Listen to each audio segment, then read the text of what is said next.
गरीब बहू के ससुराल में आया कूलर। हाय हाय हाय, कितनी गर्मी है, ऊपर से ये पंखा भी मरा मरा सा चल रहा है। ओहो, पूरा शरीर पसीने से तरबतर हो गया है। मैं तो इस शादी में आकर पछता रही हूँ, घर में एक कूलर तक नहीं। क्यों गोदावरी भाभी, दो दो बेटों की कमाई कहाँ जाती है? कितने साल हो गए मगर अभी तक तुम सबसे एक कूलर भी नहीं लिया गया। मैंने तो अपने घर में मस्त एसी लगा रखी है भैया, एकदम बढ़िया नींद आती है। चंपावती शेखी बघाड़ते हुए अमीरी के दिखावे भरी आड़ में अपने गरीब भाई केदार के परिवार को गरीबी के लिए नीचा दिखा रही थी। एक छोटे मोटे कमरे में ही गोदावरी देवी का परिवार बसेरा लगाया था, जिसमें 2 बेटे, 1 बहू, उसके 2 बच्चे और वह बूढ़े पति पत्नी खुद भी थे। अब की बार चंपावती और केदार अपने छोटे बेटे अरविंद की शादी करने जा रहे थे। रिश्तेदारों की भीड़ उनके घर में लगी थी। ऐसे में गर्मी भूचाल मचा रही थी। माँ, मुझे बहुत गर्मी लग रही है, कुछ भी हो रही है, पंखा कर दो ना। अच्छा ठीक है नोनू, तू सो जा, मैं पंखा करती हूँ। बेचारी कविता अपने गरीब सास ससुर की इज्जत को रखते हुए रात भर जाकर कभी रिश्तेदारों को हाथ पंखा करती तो कभी अपने बच्चों को। इसी में उसकी सुबह निकल गई। जैसे तैसे थोड़ी बहुत इंतजामात के साथ बारात दुल्हन के द्वार पहुंची, जहां नुपुर की शादी अरविंद से हो जाती है। और भागने की जल्दी मचाते हुए चंपावती ने कहा, अच्छा भाभी, मैं चलती हूँ। जी अभी तो नहीं, दुल्हन की मुंह दिखाई भी नहीं हुई, मुंह दिखाई तक तो रुक जाइए। नहीं नहीं भाभी, तुम सबने पहले ही बहुत खातिरदारी कर दी है, उसी से मन भर गया चंपा का। मैं और नहीं रुकूंगी। अच्छा जी, मैं चलती हूँ।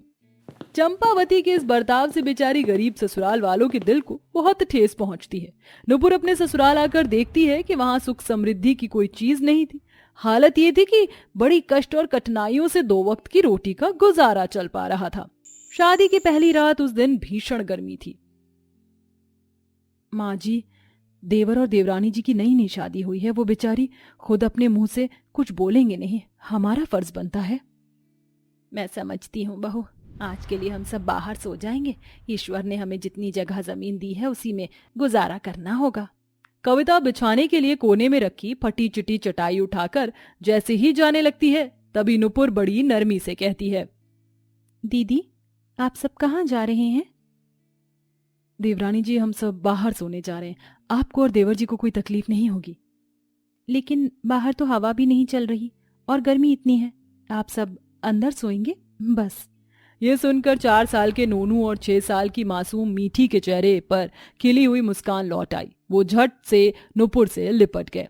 थैंक यू चाची, आप हम सबको अंदर सोने दे रही हो, वरना बाहर बहुत मच्छर काटते हैं। जैसे तैसे सख्ती में भरी गर्मी में एक के बगल में एक करके बहू और गरीब ससुराल वाले हाथ पांव सिकोड़े सोने लगे। तभी एकदम से पंखा चलते चलते रुक गया। हे राम, अब पंखे को क्या हो गया? सुबोध, देख तो जरा। बाबूजी, लगता है तार जल गया है और उसकी पंखुड़ियां भी पूरी तरह से पतली चदरे की हो गई हैं। तो फिर आप एक कूलर ले आइए ना पिताजी, वो बहुत ठंडी ठंडी हवा देता है, फिर हम सब मजे से सोएंगे।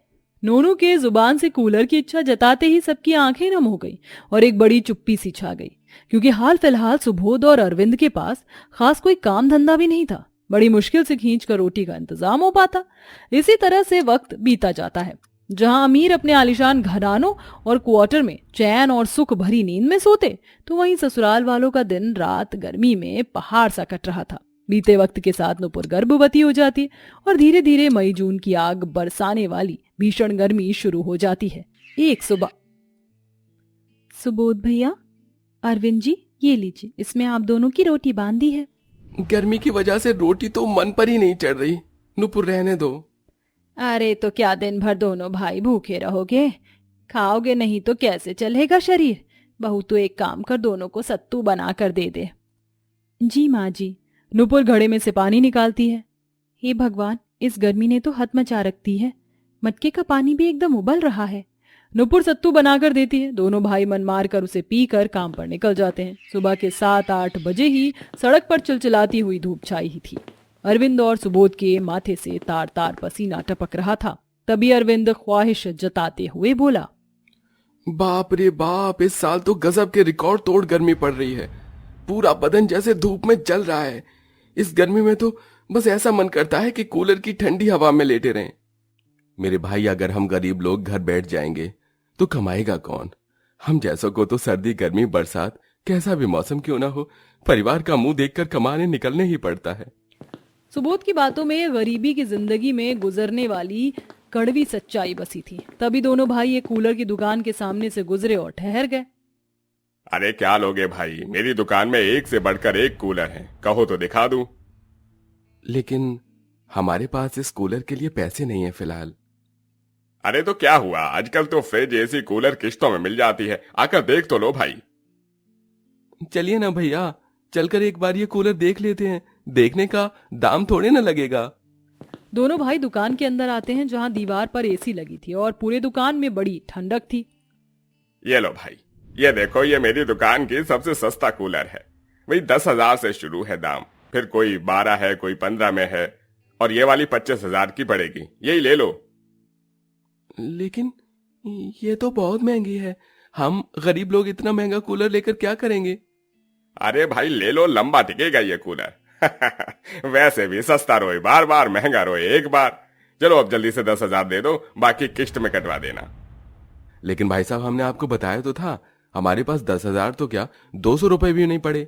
ये सुनकर दुकानदार बड़े अकड़ से दोनों गरीब भाई को दुकान से धक्के मार के निकाल देता है, जिससे दोनों की आंखों में आंसू आ जाते हैं। अरे भैया जी, धक्का क्यों दे रहे हो ऐसे? अरे दफा हो जाओ, गरीब भिखमंगे, जेब में एक फूटी कौड़ी नहीं है और चले आए हैं कूलर खरीदने। एक तरफ जहां बाहर में दोनों भाई जिल्लत सह रहे थे, वहीं परिवार गर्मी से बेहाल था और दोनों बच्चों के शरीर में घमौरियां निकली थी और खुजली की वजह से खून भी आ रहा था। ओए ओए माँ, जोल जोल से कुछ बचली है। कूलर खरीदवा दो ना। हे भगवान, मेरे फूल से बच्चों के शरीर से खून भी आ रहे, जाने इस निगोड़ी गर्मी ने हम गरीबों के घर में ही क्यों आती है। अरे क्या हुआ, बच्चे क्यों रो रहे हैं? देख नहीं रहे हो, गर्मी से बच्चों का हाल कितना बुरा है। घर भट्टी की तरह भपका रहा है, एक पंखा भी नहीं है। दुख सुख से दोनों भाई एक कूलर खरीद लीजिए ना। मुझे तो समझ नहीं आता, आप दोनों भाई ने कहा था कि आपकी दिहाड़ी हर दिन 300 अलग अलग है, जबकि आप घर में देते हो बस 150। बाकी के पैसे कहाँ हैं? अगर वो भी हमें दिए होते तो उसे ही बचाकर परिवार के लिए कूलर तो आ जाता। तभी सुबोध रोते हुए बोला, झूठ बोला है हमने तुमसे कि हमारी दिहाड़ी 300 है।